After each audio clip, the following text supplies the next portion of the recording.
Okay, sorry about the slight delay, but first of all, we'll acknowledge the traditional custodians of the land on which we live, work and play. We pay our respects to Darkinjung country and elders past and present.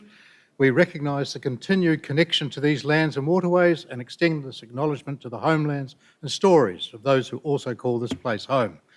We also recognise our future leaders and the shared responsibility to care for, protect our place and our people. Well, welcome everybody. Great to see a good crowd in here for the penultimate Public Council meeting that I'll be involved in. And also to those who are on the web and have joined us, a big welcome to you as well for the 23rd of July 2024 Central Coast Council Public Forum. I will now formally declare the public forum open. And just to remind people, we are holding this public forum today to hear from community members who have registered to speak on items before the council meeting tonight. So I do ask that they be listened to in silence and with respect. I would also like to remind speakers, and indeed anyone here, that this forum is being webcast. And this means that your image and what you say will be broadcast live to the public and is also recorded. So please be mindful of what you say and avoid making statements that might be considered defamatory or to offend anybody. Council will not be responsible for your actions. Please switch your phones off to silent for the duration and to remain seated.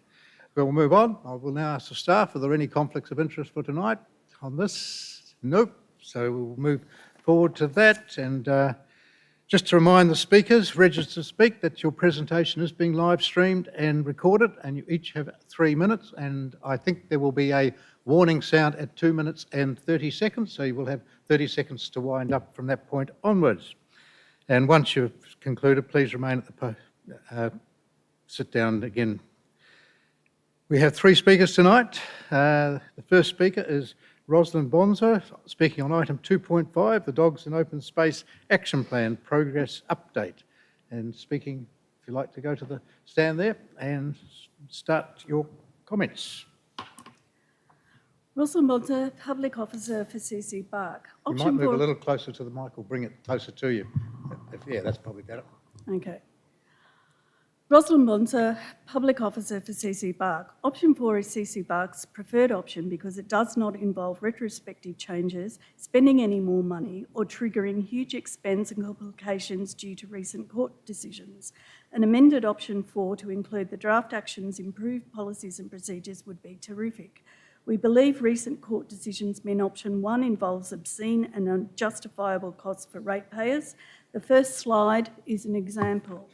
North of Oka in the unpatrolled section of the beach involves a negligible 5-metre boundary change of no consequence and little purpose.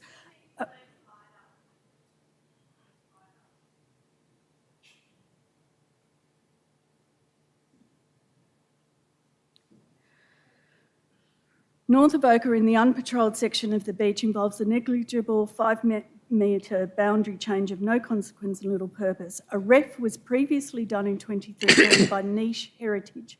Why waste money on another ref for a negligible 5-metre change that makes no difference? On the next slide is Davistown. Option 1 includes Davistown. The COS Committee's position and the agenda report's contextualisation are troubling.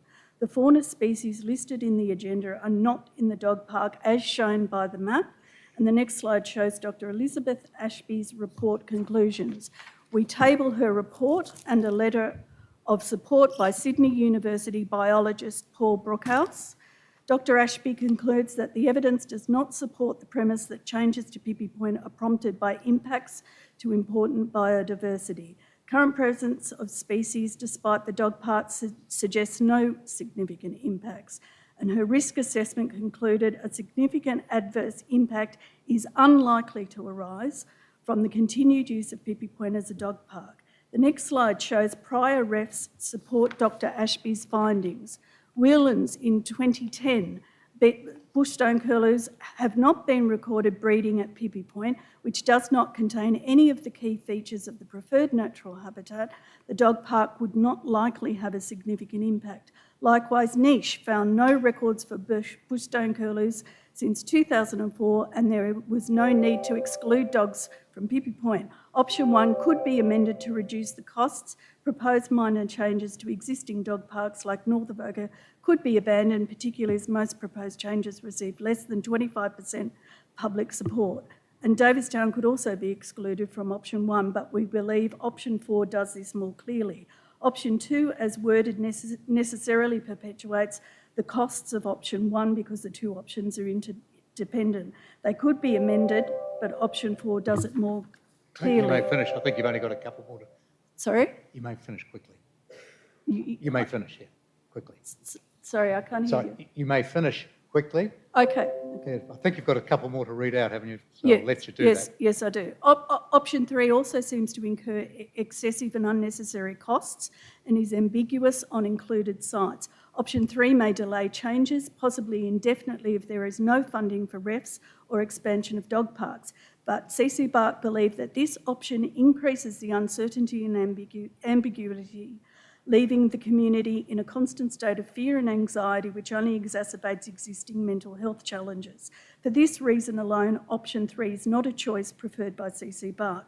Option 3 is also unclear as to whether the attachment 4 in the agenda, which is the concept plans for Terrigal, are the plans intended to progress to a ref. If so, that plan says it will need further concept development and consultation. Attachment 4 has not yet been publicly exhibited, and option 3, as worded, seems to negate attachment 4 by referring to the prior publicly exhibited plan. So basically, we don't know which plan is proposed to go to a ref. I'll actually have to ask you to finish now. Okay, Terrigal's community preferred plan is the attachment 4, the top plan. Consequently, option 4 is CC Bark's preferred option. Thank you. Thank you.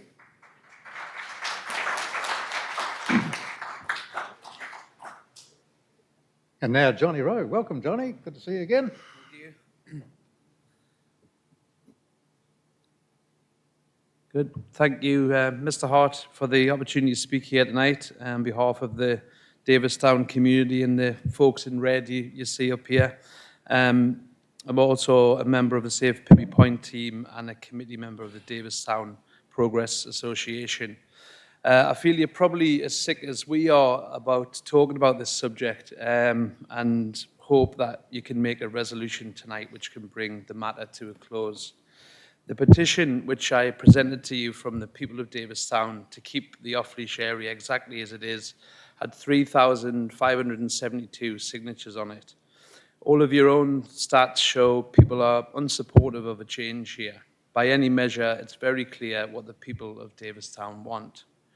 During the community consultation workshops, we raised concerns about the future ecology report commissioned by Council, which not only failed to document any information on the use of the site by people and their dogs, but also failed to include any impact statements to determine the likely impacts on species of interest, which is a requirement under relevant New South Wales and Commonwealth legislation. We were told by a council staff member to get it independently reviewed if we were unhappy, so this is exactly what we did. And after a concerted effort from the Davistown locals, we managed to raise $3,904 to pay for the Keystone Ecological Report, which was presented to Council and yourself. The author of this report had been approached by Council to complete the original report, so we knew that they were a trusted and reliable source. Strange then that this was not listed as a document which had informed the latest draft Dogs in Open Spaces Action Plan, given its findings. I'm just going to read you a bit from that report here. The presence of the important species now, after 40 years of almost uninterrupted use of the Pippi Point on a formal basis as an off-leash area, suggests that no significant impacts have manifested. Therefore, continued use of the Pippi Point off-leash area is also unlikely to manifest in significant adverse impacts. However, this conclusion is not based solely on the evidence of the past. It is also based on a set of impact assessments. These assessments, pursuant to the requirements under New South Wales and Commonwealth legislation, determine that a significant adverse impact is unlikely to arise from the continued use of the Pippi Point off-leash area. So there you have it. We urge you to make your decision tonight based on what the people want, what the ecological evidence supports, in the interest of saving money and in line with the legislation. We urge you to make no changes to Davistown Dog Park and not spend any more ratepayers' money on environmental studies in this area. The off-leash area, Pippi Point, serves the community not just as a dog park, but as an outdoor community centre, which is the backbone of our little suburb. It's a beautiful place where friends are made, problems are solved, and probably most importantly in this context, no birds have ever been harmed nor are ever likely to be. Thank you. Thank you, Johnny.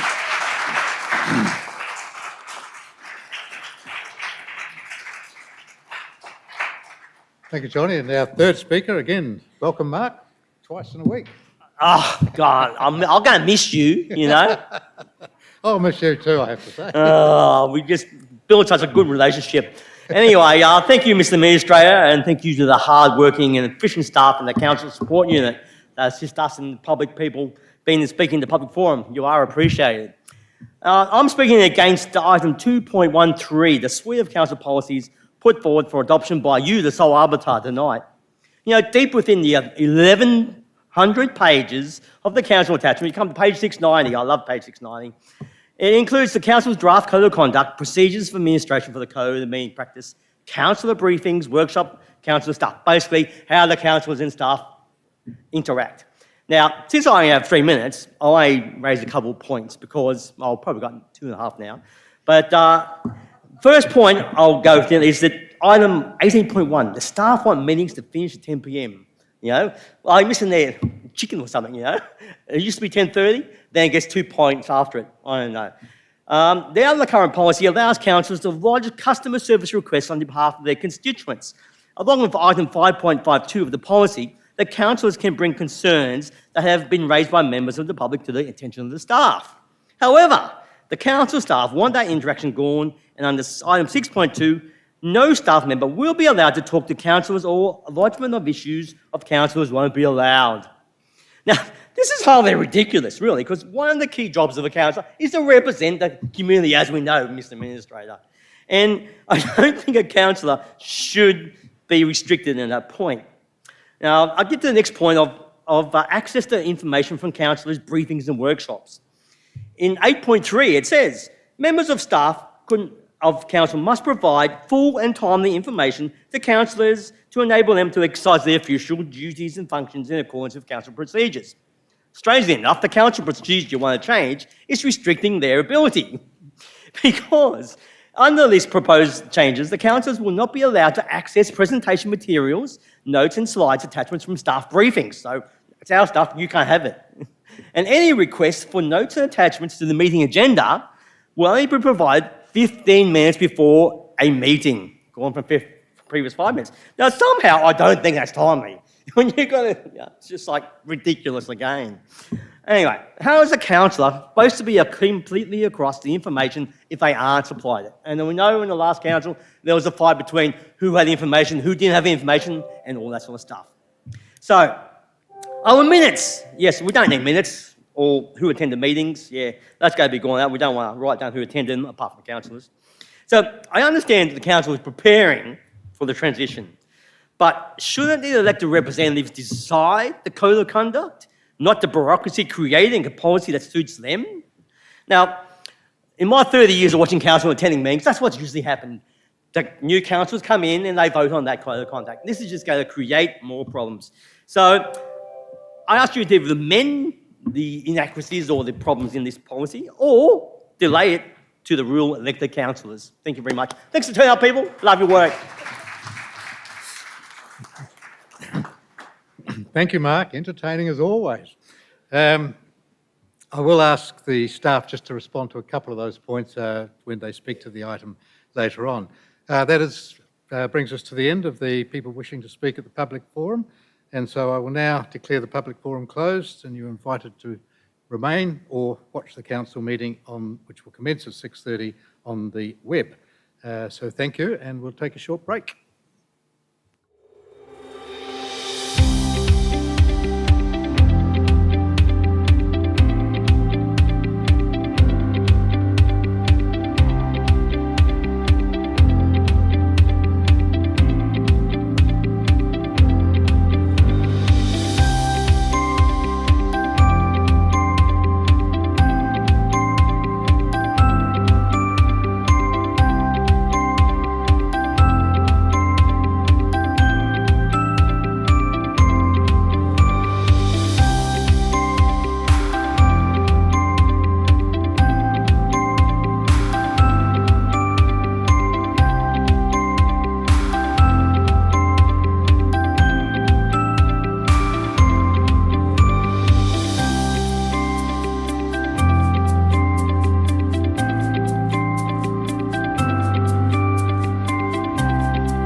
Well, good evening once again, and again we'll acknowledge the traditional custodians of the land on which we live, work and pay our respects to Darkinjung country and elders past and present.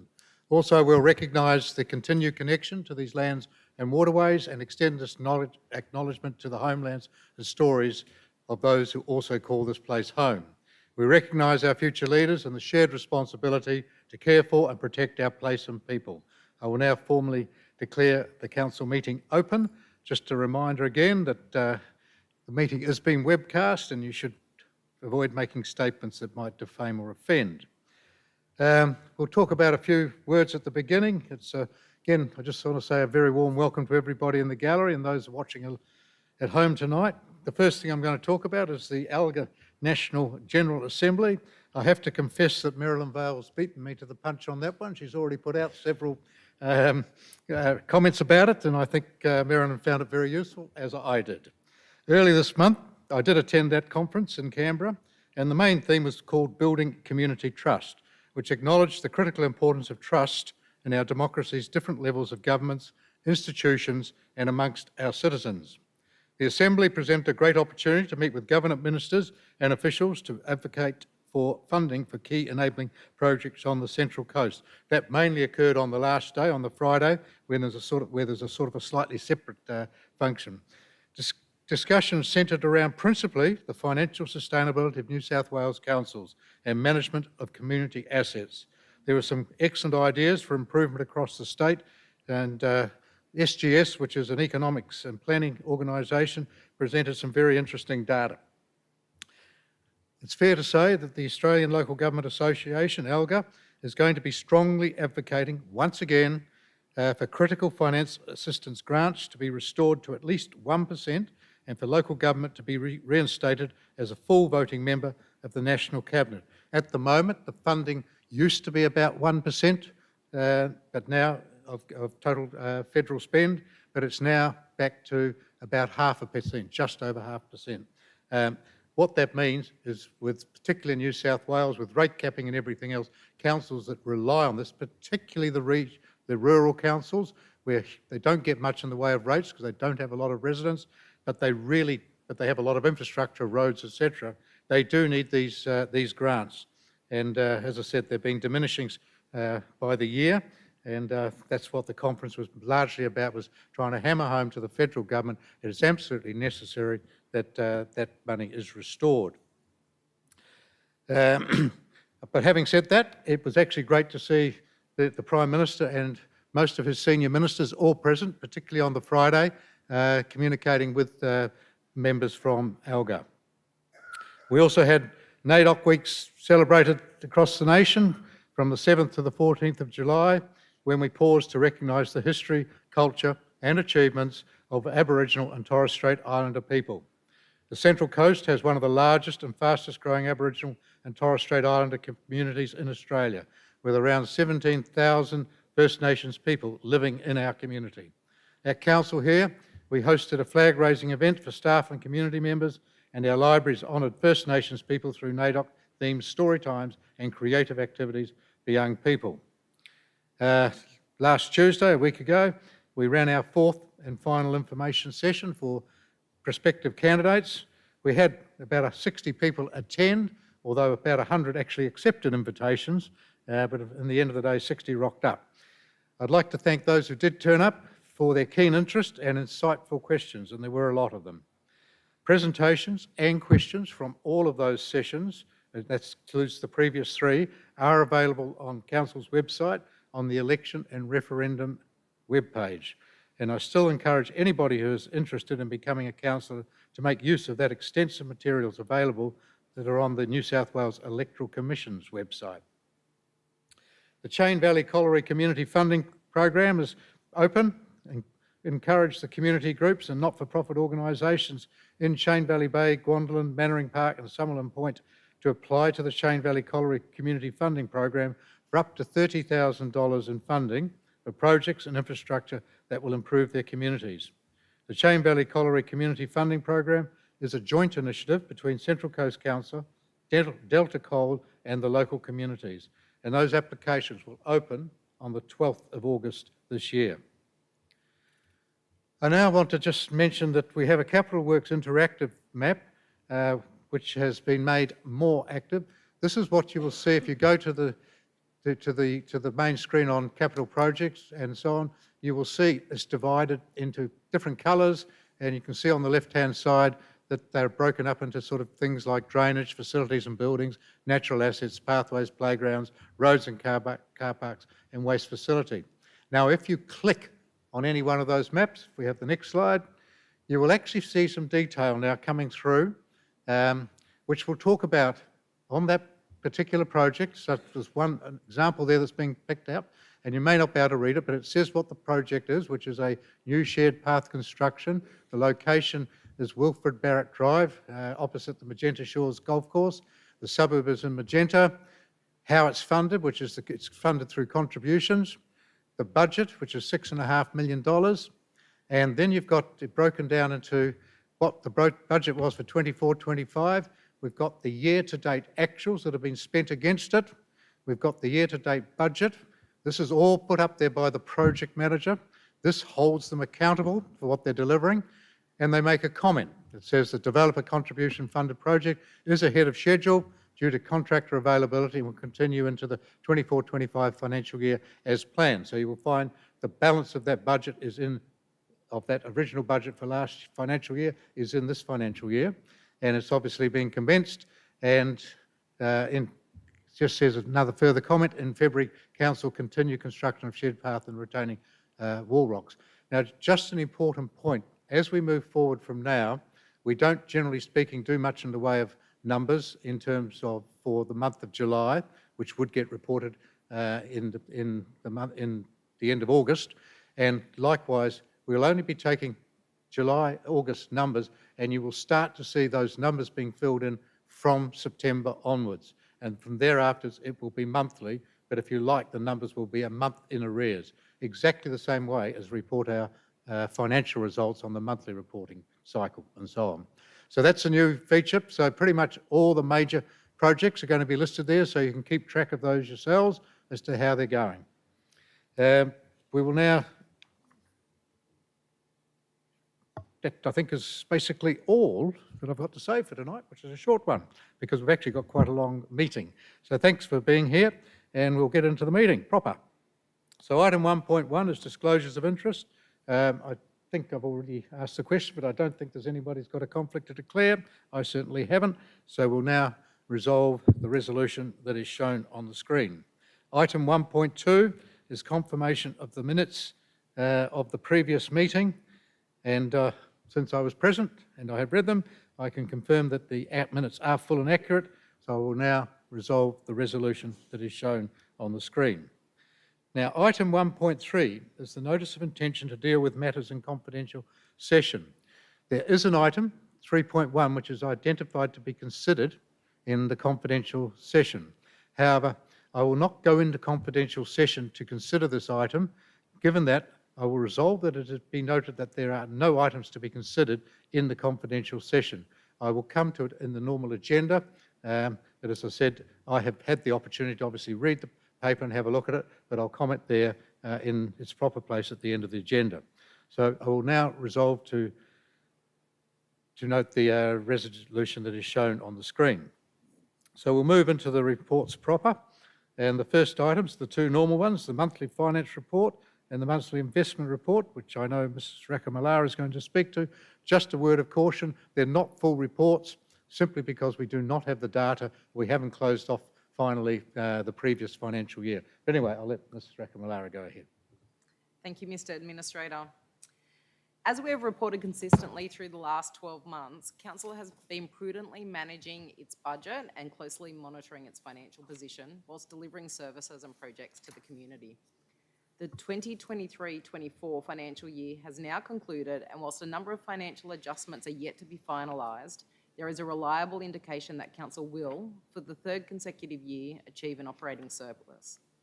This, in a year in which we also fully extinguished a $100 million emergency loan, reducing Council's debt significantly. This is a remarkable achievement and a significant turnaround from where Council was 4 years ago, and cements our stable position as a robust foundation for ongoing financial sustainability. The report estimated an operating surplus of between 17 million and 32 million. And since the report was drafted, a significant end-of-year processes have continued, and I can confirm that the final surplus will likely be in the low $30 million range, exceeding the industry benchmark for the operating result. This provides the opportunity to consider the best use of the associated surplus cash. Our focus will be on setting funds aside for the extinguishment of the remaining emergency loan and creating the capacity to invest in strategic priorities. Since the finalisation of the report in the business paper, we have also reviewed the preliminary results relating to capital expenditure.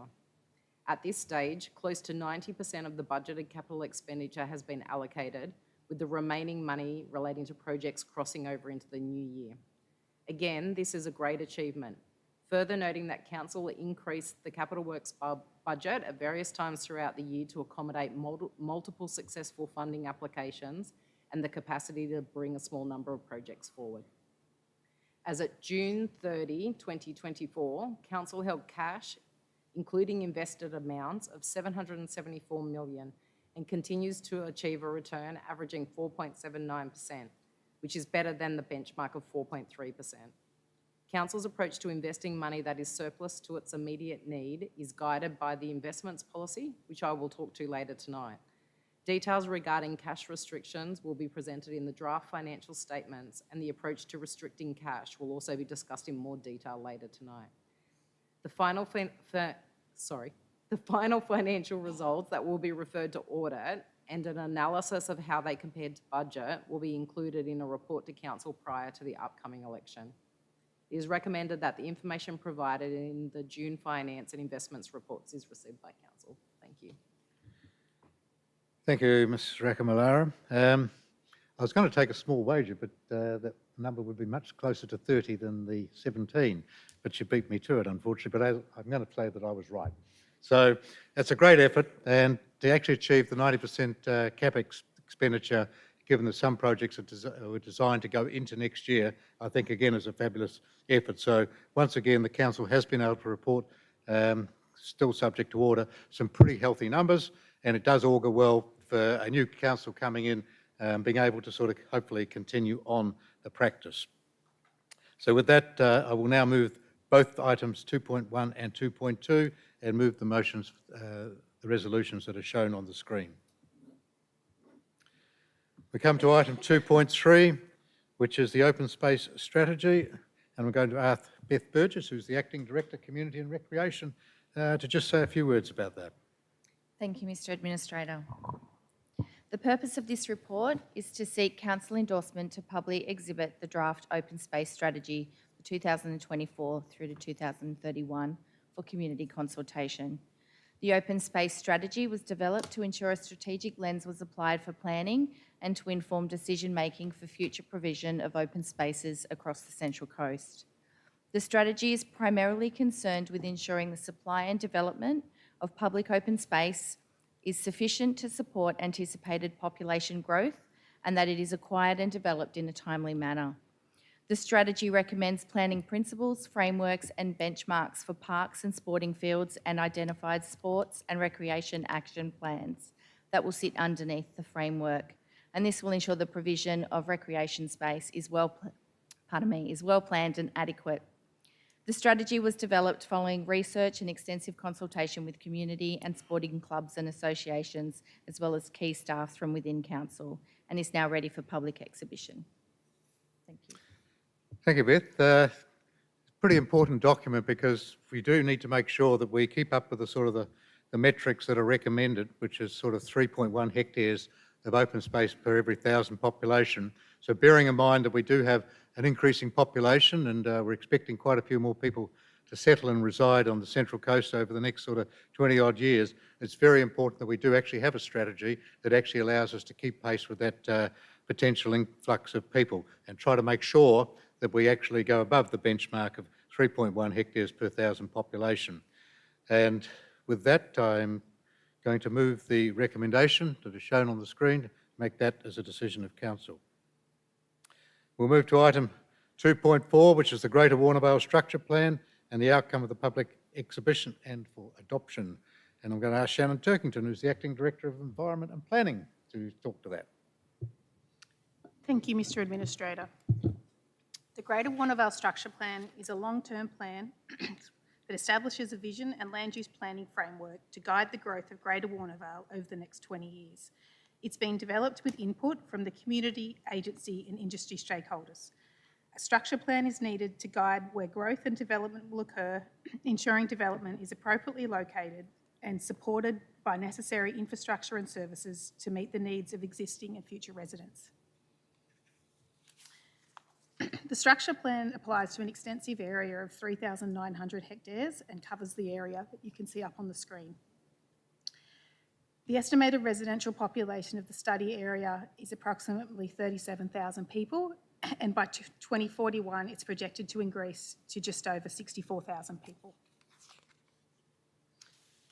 In February 2023, the Greater Warnervale Structure Plan was placed on public exhibition. Engagement was undertaken online with social pinpoint mapping and a feedback form. Council received 115 comments and 62 feedback forms. Meetings were also conducted with key agency stakeholders to determine future infrastructure requirements at both a state and a local level for the area. Feedback was included location of open space and recreation opportunities, balancing housing and environmental protection, clarifying whether the Warnervale Futures train station is going and what's happening in the Warnervale Town Centre, potential land use conflicts between residential and employment areas, and needing to sequence staging of land releases, development and provision of infrastructure. Council staff have spent time working through all the submissions received and amending the plan to respond to the matters raised.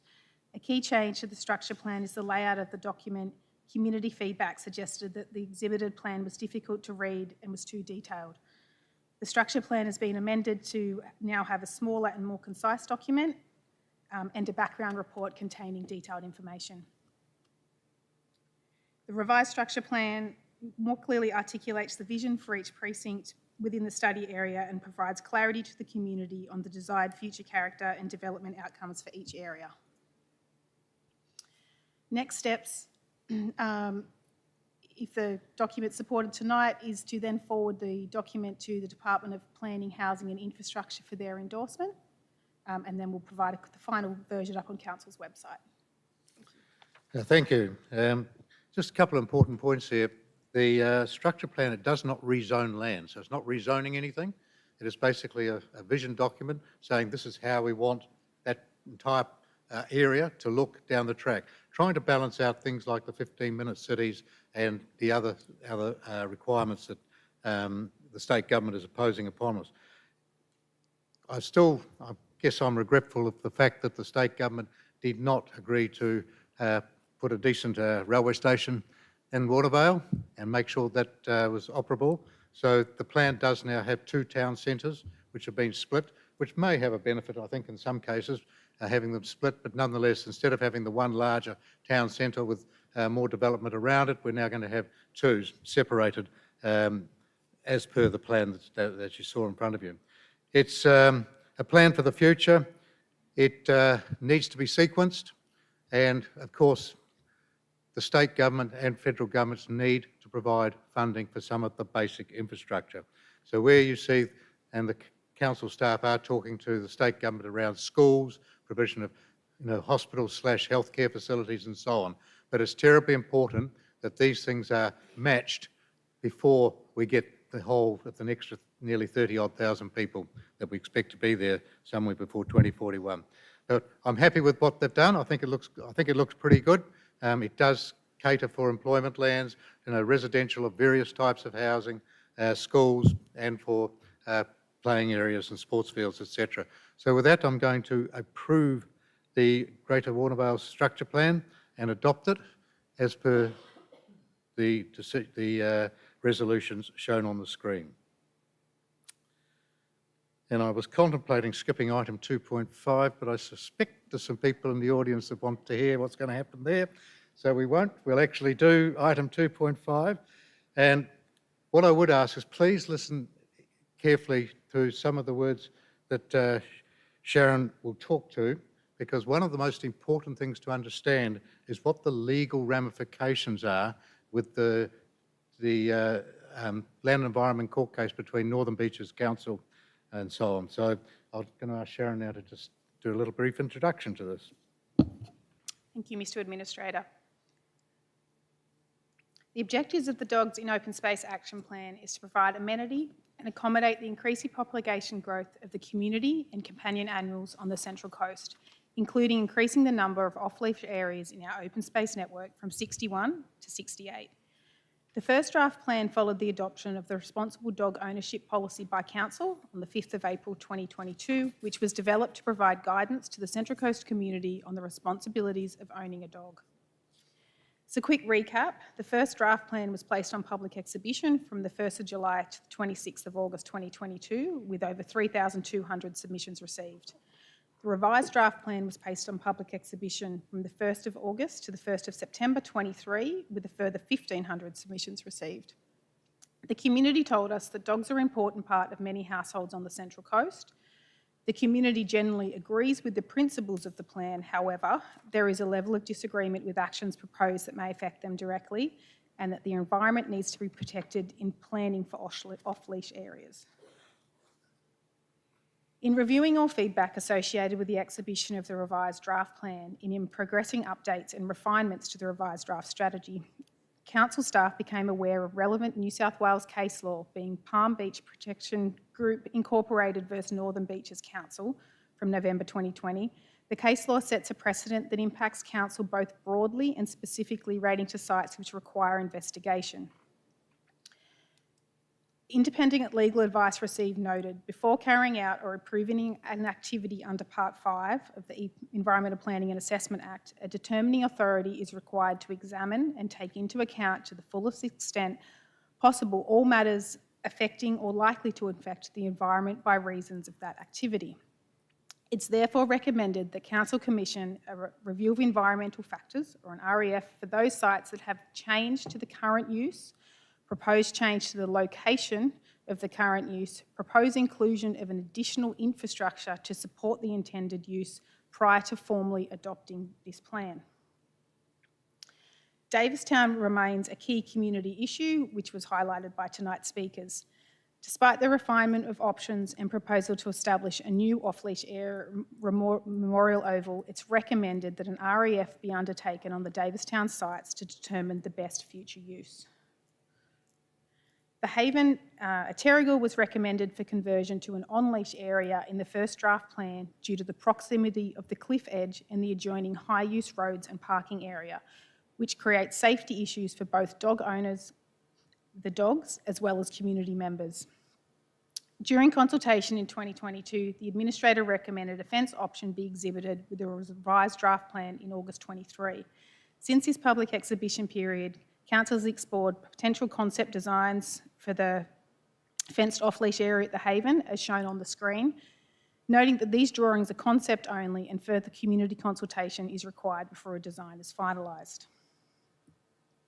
It's recommended that we progress REFs for 22 sites that have changed to the current use, proposed change to the location, additional infrastructure items, to be consistent with the considerations of the case law, and ensuring that all relevant approvals are properly obtained, and that a further report to Council is prepared that outlines the results and findings of the REFs and recommendations of the final plan for Council's consideration. Other considerations are just staff acknowledges the time taken to progress this report. Delays are primarily related to the high volume of submissions, the differences of opinions across the community, the complexity of finding solutions that balance all the needs and concerns that are identified in the case law, and that Council is required to ensure that our activities in enacting off-leash areas and fenced off-leash areas are appropriately assessed and approved to ensure that they obtain proper approvals and are lawful. Thank you. Can I just ask you a question? I just want to be really clear, and I want the audience, if you like, to be really clear and understanding that if there's any change, so if there's a current park which has a playground in it, for example, or there's a pathway going through it, that if we actually in a plan of management or something, identify that actually triggers a change, and therefore we may not be able to have dogs there at all if we don't go through this process, because as you heard, people are saying it's a waste of money and all the rest.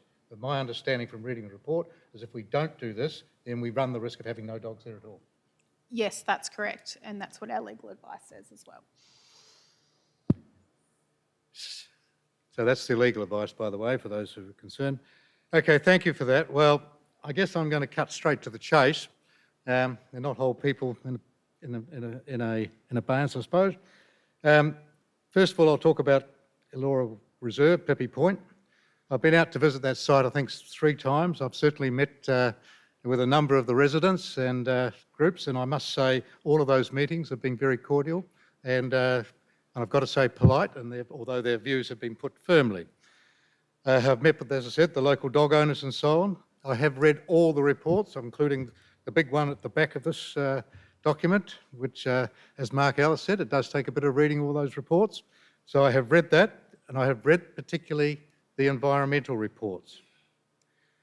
I've also noted a couple of things in my visits and so on. I note, first of all, that Memorial Park is not an ideal location, simply because of its smaller size, flooding, it's got no fencing to the road and other issues. I also note that there are very few limited areas where that can be off-leash, which are within a reasonable driving distance from that part of the world. So on balance, I'm going to propose that Pippi Point is one of the areas that is not covered by the environmental studies, and I'm going to drop Memorial Park off the list as well.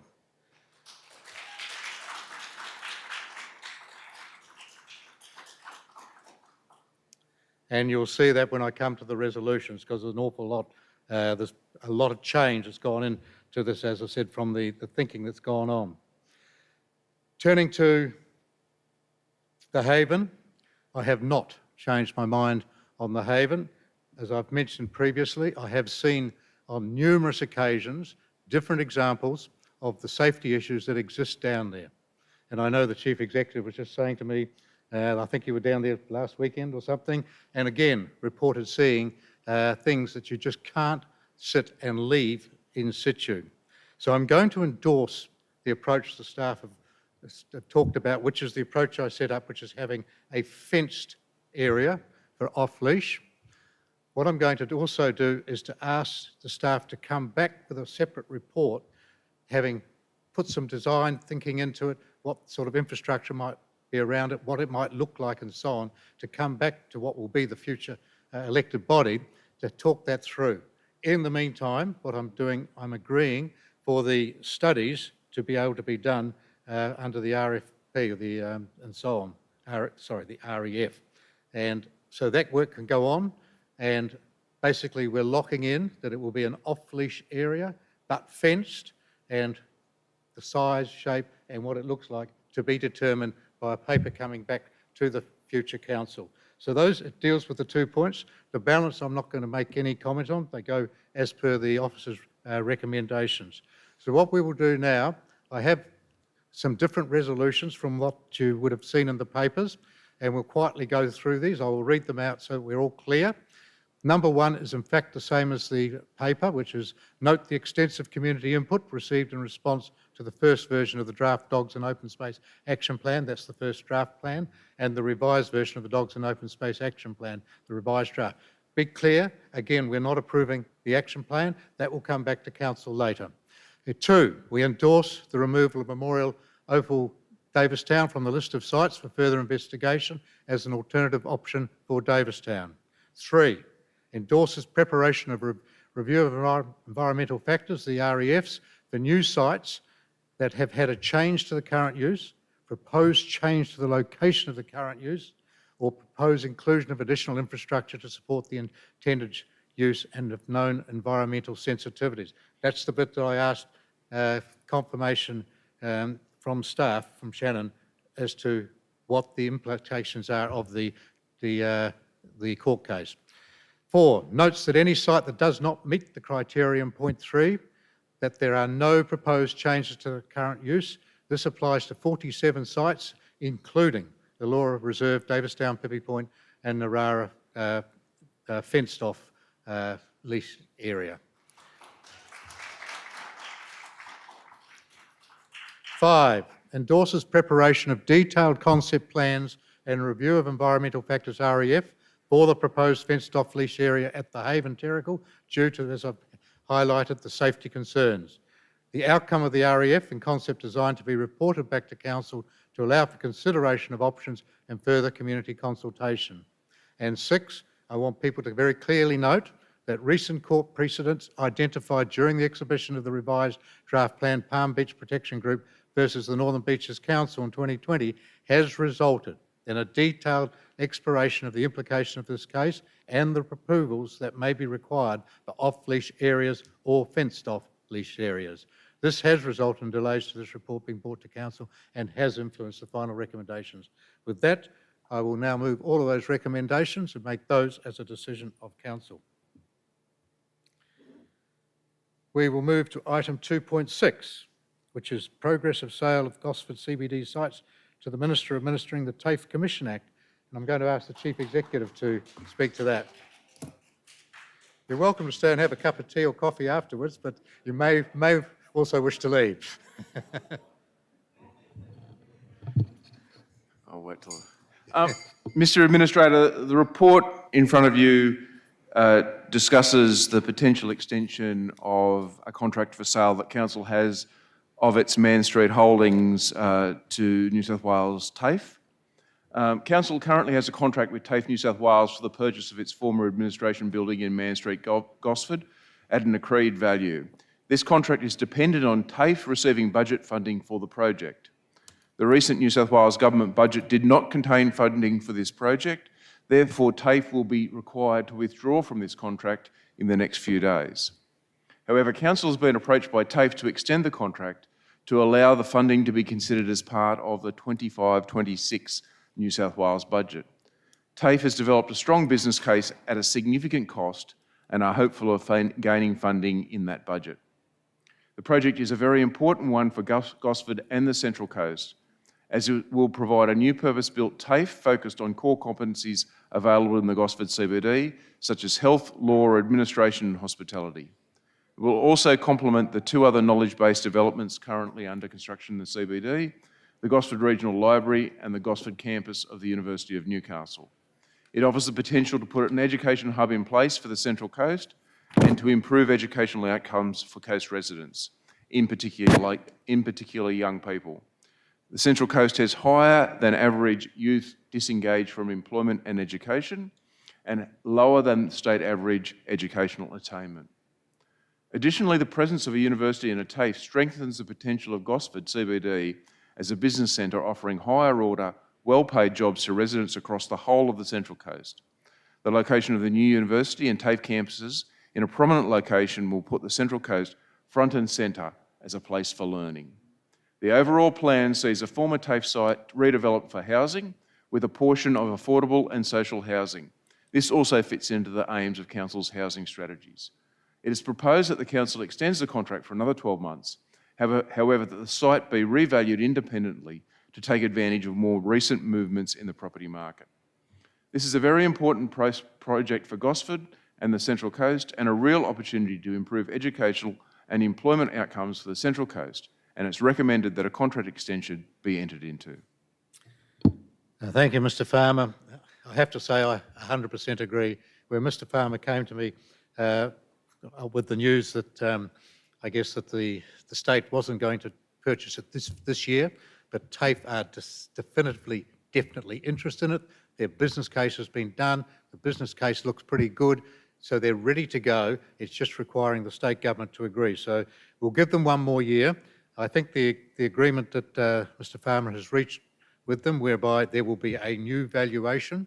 So clearly we will have holding costs for the next 12 months. But Mr Farmer's view and my view is that that will be more than offset by an increased valuation due to the fact that prices have gone up for land in Gosford. And as you can see, there's an awful lot of activity happening in Gosford right now. So worst case scenario, it'll come back to the new council and I'm sure the recommendation from staff will be, as the recommendations have been from now, if the state cannot complete to that stage, then I think it will need to go onto the open market. But that will be a decision for a future council. With that, I will move those the resolutions that are shown on the screen to progress the sale of the Gosford CBD site in item 2.6. We'll move to item 2.7, which is the Woy Woy Commuter Car Park. And I think Shannon again, is it? Yes. Shannon's got a massive amount this today. She's doing well. Thank you, Mr. Administrator. Let's wait for the presentation. There's been ongoing negotiations between Council and Transport for New South Wales over future ownership of Woy Woy Commuter Car Park. Construction of the commuter car park was largely funded with assistance from successive federal and state governments. The car park is leased to Transport for New South Wales for the next 41 years, which is until 2065. Transfer of the ownership to Transport for New South Wales will provide better strategic alignment as the commuter car park primarily serves rail users. To ensure continued pedestrian access, there is required to be 2 easements created. Easement A, as you can see up on the screen, will ensure easement for pedestrian overbridge over the railway. Easement B is already created and provides access through the Clock Tower Centre. And easement C will be created to ensure pedestrian access over the surface car park, just to ensure that rail commuters can continue to get from the train station into their car park. Thank you, Shannon. It's something that I don't believe for one moment the council should have to hold, which is commuter car parking for state transport. The state is far better positioned to be able to utilise and maximise the car parks to fit with the transport options, and this is a classic case of this, where council has a long-term lease for a further 41 years for zero income to the state to run this particular site. So for the council point of view, it's a cost. There's no revenue, we have depreciation on it, and so on.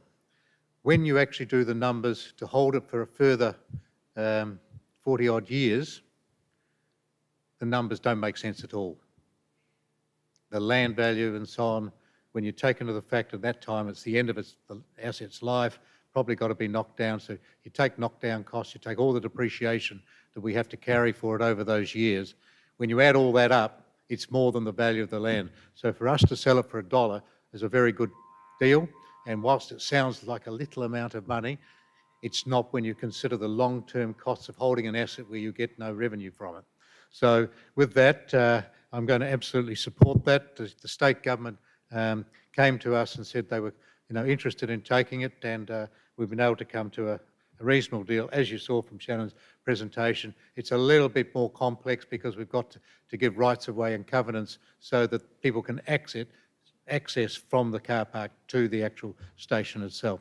So with that, I'm going to move the recommendations for item 2.7 and make those as a decision of council. We'll move to item 2.8, which is the site of the new Rural Fire Service facility in Mooney, and it's a land transfer to council. And the purpose of this report is we need to acquire some land at Mooney at nominal cost to house a new rural fire service facility that is going to be designed and funded by the state government. As an aside, it's not something I can strongly support from one point of view. This is another classic example of the cost shifting, whereby, yes, they will give us the land, that is the state. Yes, they will pay and fund for the construction of the facility, but thereafter, the ratepayer has to pay for the maintenance and depreciation on that site. And that's a classic example of the types of cost shifting that the state government does. So whilst we clearly have to agree that having a fire station is a good thing, the question of who has to manage and look after it when it's state agencies, I don't believe is the right answer. Nonetheless, we will obviously carry this out. It's important that the transfer and development of the Peat Island Fire Service continues. So we will take over control of the land, and it'll be a relatively small one. It's a 2-bay fire station, accommodation for sort of 6 to 7 people, and that's that. So it's a 2-truck fleet, if you like, and a relatively small facility on about 2,000 square metre site. So with that, and with those comments, I will resolve to adopt the resolution that's shown on the screen. Item 2.9, which is a planning proposal for endorsement at Summersby Falls Road, Summersby. And I have to say, when I see the tiny little piece there, fully surrounded, it's a no-brainer, isn't it? Yes. Yes, was the answer. As Mr Administrator said, we're looking at progressing a planning proposal at 126 Summersby Falls Road, Summersby. The proposal is to rezone that triangular site on the screen from RU1 primary production zone to E4 general industrial under the Central Coast Local Environmental Plan and apply a minimum lot size of 4,000 square metres.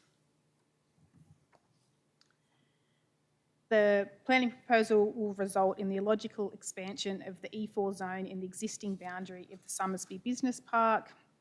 It will reduce land conflict within the area and increase employment opportunities.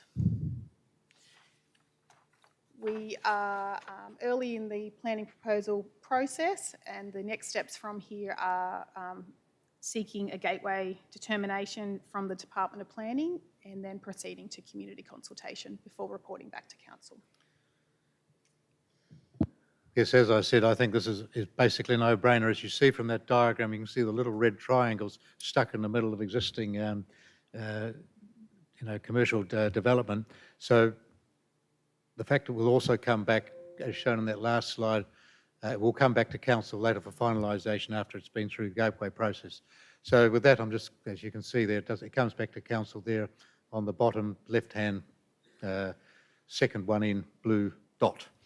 With that, I will move the recommendation as printed and make those as a decision of council. Item 2.10, the Draft Investments Managing and Borrowings Policy.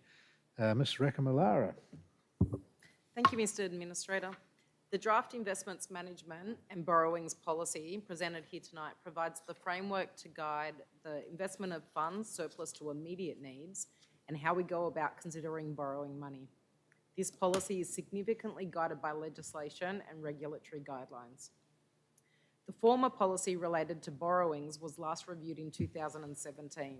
The focus of our review was to develop clear and simple guidelines to support the new council when considering borrowings. Loan borrowings, when undertaken in a prudent manner, are an important financing mechanism for councils as they enable the cost of infrastructure with a long life to be spread over multiple generations of ratepayers that will benefit from that infrastructure. The proposed policy outlines the situations where borrowings are appropriate and when they might be considered. It is considered that the Draft Investments Management and Borrowings Policy provides a clear and robust framework to guide council's approach to investing funds surplus to immediate needs and when considering borrowing money. The proposed policy provides an appropriate balance of risk and an ability to manage cash strategically to optimise outcomes for our community. It is recommended that council adopts the draft policy. Thank you, Ms. Rakamallara. I guess given this council's history, or more recent history, it's pretty important that we have good policies in place that will guide an elected body in the future as to what makes good sense in terms of when to borrow and when to use cash to do things. Also, where to invest and how to invest, which are largely in some cases set by the state government in terms of where we can invest monies. So, very good idea to be putting these policies in situ before an elected body returns, because it will help them and give them guidance as to how they should do these things. With that, of course, I will now move those recommendations that are shown on the screen for 2.10. And we'll move to another policy, which again is pretty apt given the history of the council. Item 2.11, the Draft Restricted Funds Policy. Ms. Rakamallara again. Thank you. As referred to earlier tonight, Council carries around 780 million in cash, with almost 70% being limited for a specific use. Council restricts the use of cash under two categories: external restrictions and internal restrictions. External restrictions can only be used for the purpose specified by legislation or agreement. External restrictions includes money received from annual charges raised in regard to a specific service, for example, domestic waste, and it also is included, they also include money provided to council to deliver a specific project, for example, grants or developer contributions. Internal restrictions relate to cash set aside for a purpose specified by council resolution. This might include future projects such as environmental projects or money to cover future obligations such as tip remediation. The specific purpose of each restriction is outlined in the policy, and it is recommended that council adopts the draft restricted funds policy. Thank you. I guess it's pretty clear that we need to have a policy about how we look after our restricted funds. One of the things I have quite a strong view about is that holding what I call jam jars, which are these restricted fund piles, if you like, does mean that people think there's money sitting there. One of the key things you have to think about, while it sits in that jam jar, it might be accruing interest at the rate of, I'll make the numbers up, at say 3.5%. But if inflation's roaring at 7%, the money sitting in that jam jar for a particular purpose isn't actually doing anything. It's going backwards, and hence you will still often see the money remaining in a jam jar for quite a long time. The better way is to use the cash as you can, as it's required for whatever purpose it is. But through your long-term financial plan, as a result of your community strategic plan, you actually plan for when you're going to spend the money, and the money is then available to do it in the out years. To me, it's a much better way of managing things, and you will note in the paper it says, as the council gets better at managing things, there may be more opportunity to reduce the number of the actual internally restricted funds. That does not apply to externally restricted funds. Externally restricted funds are precisely that. They are mandated, generally speaking, by the Local Government Act. With that comment, I will now move that, and it's another good piece of policy to have in place for an incoming council. So again, thanks Marissa and the team. You've done a great job in getting these policies together. With that, we'll move item 2.11 and accept the resolutions that are shown on the screen. Item 2.12 does two things. It looking to adopt the minor changes to the complaints and feedback management policy, and to note the changes to the unreasonable complainant conduct policy and put the unreasonable complainant conduct policy out on exhibition. In terms of the first one, to adopt the minor changes to the complaints and feedback management policy, there's been some very minor changes to that. It's been, I think, recently reviewed. I think that's the one, isn't it? Or have I got that wrong? Oh, hey, wrong one. Why am I looking at you? I don't know. Just all the other policies were with Marissa. Sorry, Beth. I think that's the case, isn't it? Yeah, I'm right with that. So the unreasonable complainant one will go out for exhibition, and that will come back, and a new council can consider that. But I will put in place tonight formally the complaints and feedback management policy as was shown in the attachments. So with that, I'll move that resolutions as shown on the screen for item 2.12. The next one, which I was moving slightly ahead of me, is the suite of councillor policies, which is Ms. Rakamallara, and I think you were going to just answer some of Mark Ellis's questions, or point out. I don't know whether Mark's still here, is he? No, gone before he hears all the good news. Sure, he can listen from home. Thank you, Mr. Administrator. In preparation for the 2024 local government election in September and the return of a democratically elected governing body, policies and procedures relevant to councillors were reviewed, with key policies presented to council for endorsement and approval for endorsement and approval for adoption. Whilst council had existing policies in place to guide both councillors and staff, several of these policies were in need of review in accordance with recent model policy updates, industry best practice, and to align with council's policy framework. The draft policies are now presented to council for final adoption.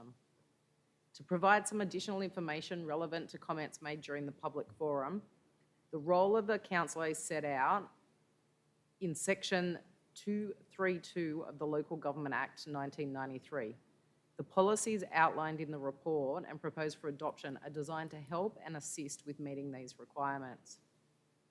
With the exception of the briefings policy, the policies that were reviewed are based on models set by the Office of Local Government.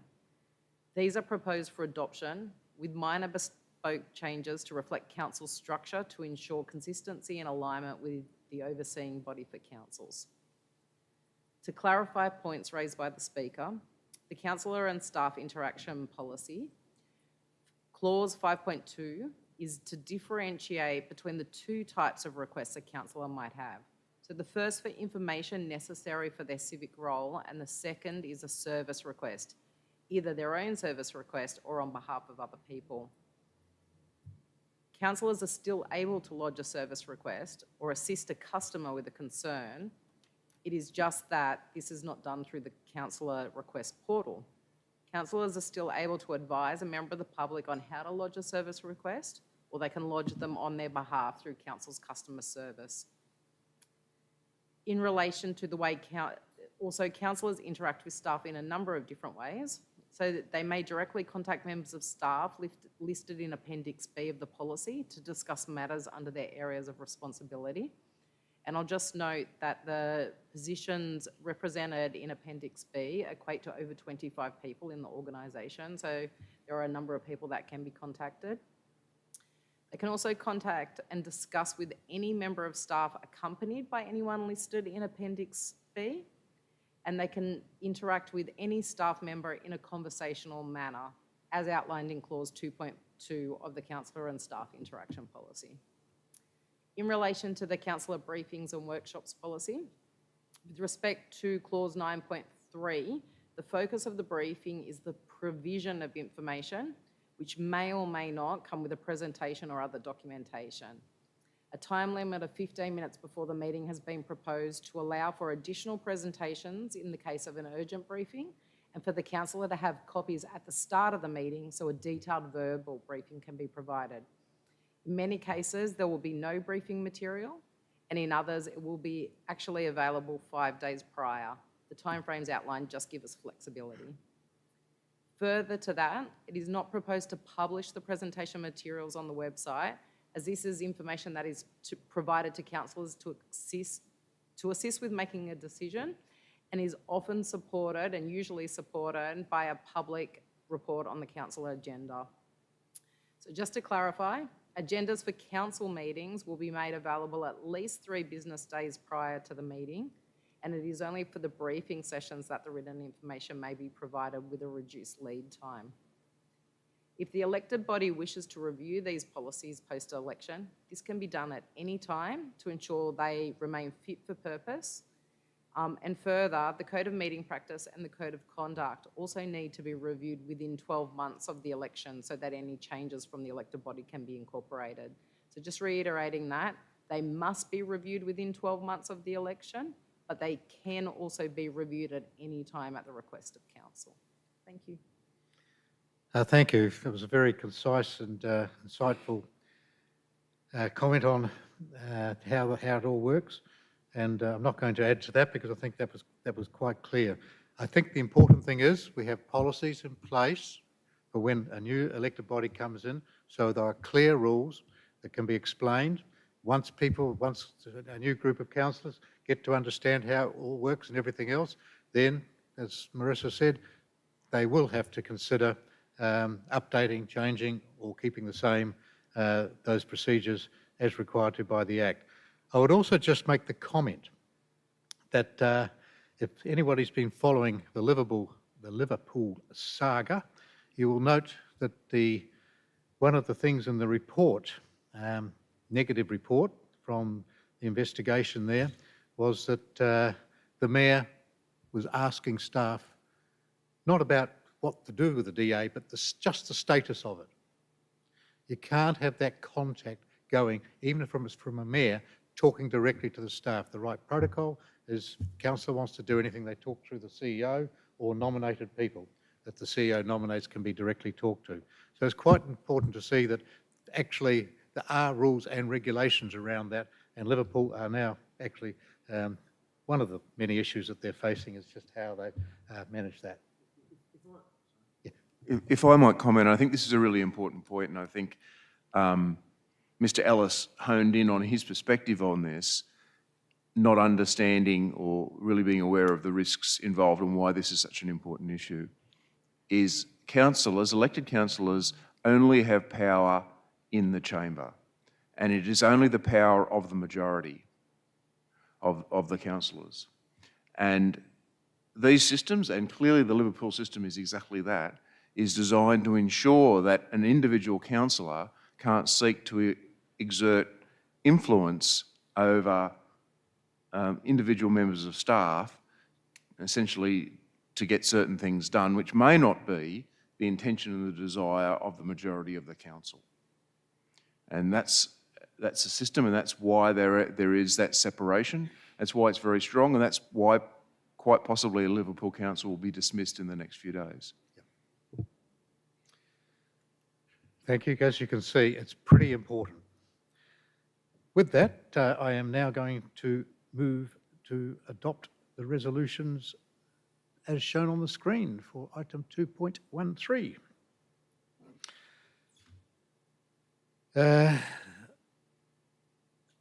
Item 2.14, you're not doing anything, are you? I can't remember. No, that's good. Again, the commentary here. 2.14, which is the local infrastructure contributions plan.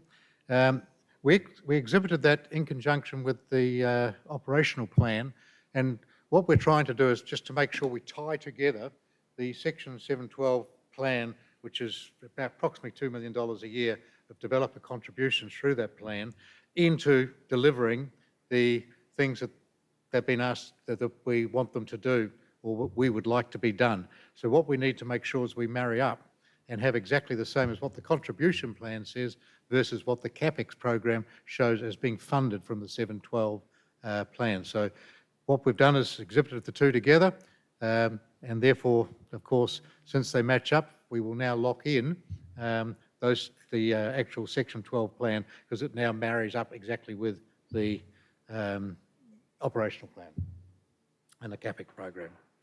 So with that, I will move the recommendations for the Infrastructure Contributions Plan 214, make those as a decision of council. The Community Strategic Plan Engagement Report, item 2.15. The Community Strategic Plan, it is a 10-year plan, and the Local Strategic Planning Statement is a 7-year plan. They're both long-term planning documents, and the new council will have to get those locked in place by June next year, June 2025. So what the staff have done is they've started work ahead of that. They've gone out, they've received and they've been consulting with the community about what that might look like in a community strategic plan and the local strategic planning statement and so on. And they've brought those back here to council for me to receive that. But the intent of this is information that will now go to the newly elected council, and they will be starting that work presumably pretty soon after they get installed. So it's a good thing for them to be able to hit the ground with information already from the community. They will have absolute freedom and flexibility to change, modify, think for more things about it. But what they've got is they'll have information to give them a head start in locking down a document which is going to apply for the balance of their term that they're in government here. So with that, I will actually move the recommendation as shown on the screen and note we are receiving the report as presented.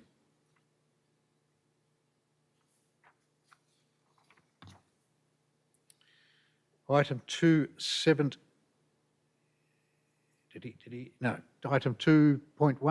which is the Code of Conduct Review Panel, appointment of members. Our code of meeting practice and so on, or code of conduct says code of conduct says that we must have a panel. It's the way that pretty much all councils operate, is they have an independent panel. So when a code of conduct complaints comes in, it's referred to a panel member. Each of the panel member has slightly different skills usually, and the appropriate officer here will then in fact determine which panel member it will go to for determination of the code of conduct. So we went through the process, it was publicly advertised, and we came up with 5 people, and 5 including a couple of organisations. Mr Andrew Patterson, Centium, who've been our internal auditors, in fact, for a number of years here. Mr David Gillette from Lodestone Investigations, and Kath Roach from Sync Solutions and Riskwise Consulting. So we have a panel of 5, and all I'm doing now is to appoint those players. I think it's for 3 years or 4 years. Can't remember. 4 years, yeah. It's appointed for 4 years, which is the term of the council. So with that, I will move those recommendations to appoint those applicants to go on the panel. 217 is a similar one, which is the Audit Risk and Improvement Committee. And there we have a situation where one of the panel members at Camden Council, the new rules as from July 1 mean that a sitting councillor from another council, or from this council for that matter, are unable to sit on a panel from 1st of July onwards. So hence that we have 2 other members who can carry on, but therefore we need to replace that. So again, a process was run and through external advertisement, and I have to say the appointment of Michelle Lawson looked like a fantastic appointment. Amazing sort of background. She has the appointee, Michelle Lawson, has a strong background. She's on a number of other audit and risk committees. She's also very senior in terms of being on the board of some very major nationally based and international companies, and she's clearly highly experienced in operating in these areas. So I think it's a fantastic appointment to add to our 2 current members, the chair, Mr Millington, and our other independent, and that will make a very strong committee to kick off the new elected body when they come in terms of having an audit and risk committee that will be able to hit the ground running. So again, a great appointment, and with that I'll resolve to adopt the resolutions that are shown on the screen. Another present thing is 2.18, which is the appointment of new panel members for the planning, for the Central Coast Local Planning Panel. And first of all, I do want to congratulate Donna Reichardt. She's been chair of the panel for the past few years. I've known Donna for quite a few years, and she's done a great job and a service to our community up here. And so I certainly want to thank her for her efforts. And what the panel does, it considers development applications that are referred to it, or those that are not delegated to staff to be able to hold. They also provide advice on other planning matters, particularly planning proposals and so on, and particularly the strategic side. Again, they provide advice. The council is not obliged to accept that advice on the planning matters and planning proposals, but nonetheless, I would suggest that they pay good attention to it. The members of the planning panel, the state has already appointed, if you like, a couple of, they've appointed the chair and two other assistant, I think, or chairs, and those chairs, as I said, have been appointed by the state government, and their names are, it's Mr. the Honourable Terry Sheehan AO is the Minister's nominated chair, and the alternate chairs are Jason Perica and Heather Wharton.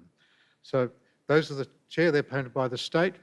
The council can then approve 15 people, which we have to have out of a group that the state has approved of some 200. So we are free to pick 15 people out of there, which we have done, and we've got 15, I assume, very good people who are going to be that pool, which will make up the panel on a rotational basis and as per the expertise that's required.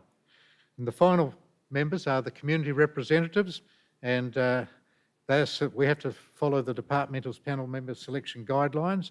They must live as in the local government area, have a good understanding of council and the local government issues, some basic environmental and planning policy understanding, and also got to understand the operational procedures of the planning panel. So I think we've selected a couple of people from that, and they're going through the checks and processes at the moment. So with that, I shall approve that recommendation to get that the Central Coast Local Planning Panel, get that appointed and in place because the previous one finished in the end of June. Item 2.19, which is the one that comes up every month, which is the Community Support Grant Program. That's a program that, if you recall, that provides grants up to $5,000 matched by the applicant, and we have a budget of some $300,000 for that. We have some 9 organisations that have been approved for a total of $21,161.70. So that's been approved to 9 organisations, which will no doubt be delighted to receive the money. It seems a very small amount, but it is very early on. Hopefully we will again, like we did last financial year, make sure we get rid of that $300,000 to people in the community who are very worthy recipients. So with that, I'll make that as a decision of council and pass those resolutions. 2019. We now move to item 2.20, which is a request to change the October 2024 council meeting date. The Electoral Commission has advised that they may not have declared the polls until the beginning of October, and the first council meeting of the new council, which will be to elect a mayor and a mayor only, will be, and I presume deputy mayor, that meeting is not, maybe. At that first meeting, we'll undertake a number of procedural motions, Procedural including motions, swearing in right. those councillors. Yep. But that'll take place, and that'll take place on the 8th of October, and which doesn't leave very long for induction programs and training in how to behave and how to operate in a council meeting.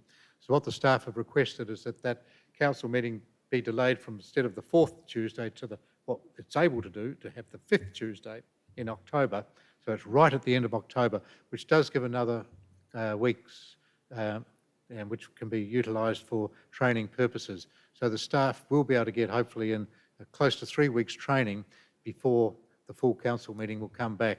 And I'm guessing with the short break and the caretaker period, there'll probably be quite a few items for them to consider at that October meeting. So absolutely happy to agree to that, to push the meeting back by a week. So with that, we'll agree to support the recommendation as for item 2.20 and pass that as a resolution of council. Item 2.21 is a status update on active council resolutions. That's going to be reported quarterly, and will be report the next quarter. So that's reporting up to the end of the financial year. The next one will be reported presumably at the end of September or somewhere around there for the first quarter of the current year we're in. And what that shows is the staff have completed the large majority of actions completed. They're making a little bit of headway, that's for sure, and but it's a good thing that we're keeping track of it.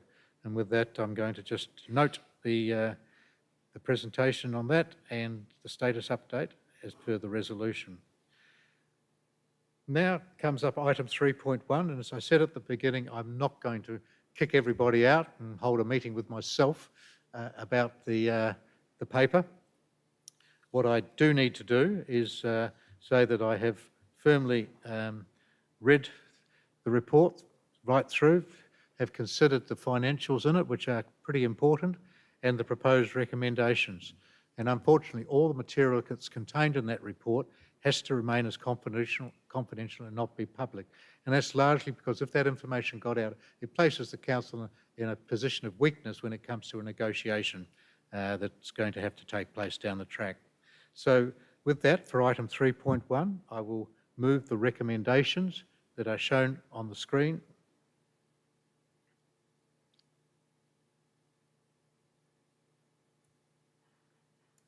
And will appear in the minutes very shortly hereafter. draft minutes, that is. And with that, I think I can close the meeting at 7:40. Thank you for coming along. And for those who want to, we can have a cup of tea or coffee up the back.